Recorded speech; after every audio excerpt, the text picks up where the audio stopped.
পুকুরের ডানা কাটা কই পুঁটি মিলে, কানাকানি করে ওরা চলে যাবে বিলে। এটা শুনে ডাক দিয়ে বলে শিংটাকে, আমাকেও তোমাদের সাথে নেবে নাকি? একগাল হেসে কয় রূপ চাঁদা, আমাকেও সাথে করে নিয়ে চলো দাদা।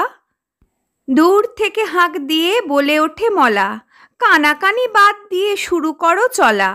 এই দিকে ট্যাংরাকে ডেকে বলে রুই, উহাদের সাথে ভাই যাসনি রে তুই। রুইটাকে ডেকে বলে শোল চিংড়ি, উহাদের সাথে গেলে ক্ষতি বলো কি?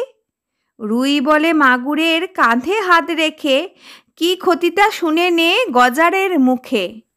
গজার হাসিয়া বলে নাড়িয়া চোয়াল, বিলে ছিলে বাস করে রাঘব বোয়াল।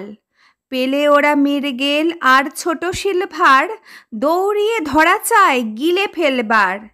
কালবোস, পাঙ্গাস, ছোট মাছ তাজি, এগুলোও ধরে খায় এমন সে পাজি। কাতলা বলে এসে, যাব না কো বিলে, ইলিশের দেশে যাই চলো সবে মিলে। বাঙালিদের যে কোনো অনুষ্ঠানে বা ঘরোয়াভাবে, ভাতের পাতেই হোক কিংবা সাহিত্যে, মাছ কিন্তু থাকবেই। স্বাদে কি আর বলে মাছে ভাতে বাঙালি। সবাই ভালো থাকুন।